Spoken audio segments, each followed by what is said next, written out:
Hello, everybody. So, what you're seeing in the back of the screen is a video from Emal Lewis, and I hope I'm pronouncing his name correctly. But what you're seeing is a video of something that he films pretty often. And in his video, he goes to Kingston.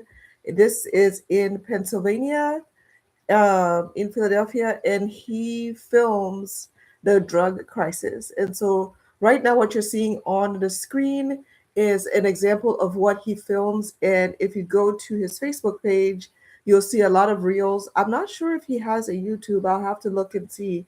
But he films, and he says it's in his neighborhood. So I'm assuming that he lives in this area somewhere, but it really is a drug crisis, and they do call this area the zombie area of America. And it's because you can see people in all kinds of contorted positions, and it's because they've taken this drug. It is a tranquilizer, and they've taken the drug and they use it on a daily basis, and therefore they cannot function. And so they're always, they're on the streets, they're leaning over, they're folded over, they're laying on the floor. He has shown some videos where, police have arrived, EMS have arrived, and they're just trying to find a way to revive the person that's laying on the ground. He and his team also go from place to place, and they try to hand out supplies. So they'll have these supply bags that have, sometimes the bags have just food. Sometimes he'll just hand out popsicle sticks if it's a hot day.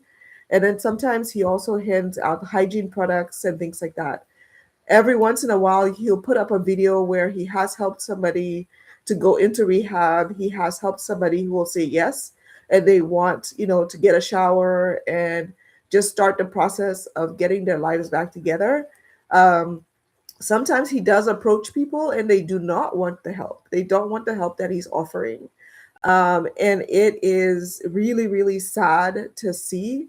But this is something that, he sees on a very, very regular basis. This happens on a very, very regular basis. And he has these videos that he shows. I'll see if I can find another one of these videos and share it with you guys soon. But if you go to his page, you will find so many videos of him just walking up and down the streets. And he goes a lot of the times in the daytime, and you'll see people just, standing, laying down, leaning. You can tell that they're dehydrated. Oh, there's another video that he showed of somebody that he was trying to help, and the person had like bandages and things like that all over them because the drug that they're taking, the trank that they're taking, also causes the person to have sores. And so there are open sores on a lot of these people. And some of them can go to the hospital and they can get the medical care that they need. But as you can imagine, a lot of these people have not worked for a long period of time. They don't have any connections with their family and friends. They don't have any insurance. Therefore, it's hard to get to a hospital that will provide them with the long term care that they need. I'm not sure how the system works over there in PA, but here where I am in Texas, we at least have the gold card. Now, with the gold card, you can go to any of the state hospitals. So you can go to our Ben Taub Hospital, you can go to LBJ, you can go to those hospitals, and you can get medical care. And so I'm not sure what the system is like over there, but that's what it is here. And when I say it about Texas, you know that, yeah, we don't give a lot of help over here on this side. But that is the one thing I'll say, is that you can get the gold card. Of course, you have to apply for it, and then you have to send in supporting documents, and then they'll send you your gold card, which, it sounds like a really, really simple process as I talk about it. But if you're somebody that is on the streets and you don't have a caseworker, it's very, very hard to follow through with all of these things. So, Mr. Lewis, thank you so much for always bringing light to these problems and these issues. I always see people in the comments saying different things like, so what can we do?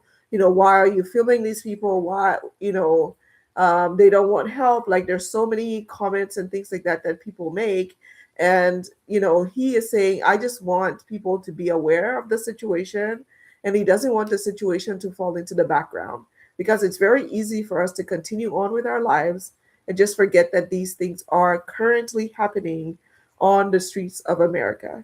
And as far as solutions, there's no one thing that can solve this issue.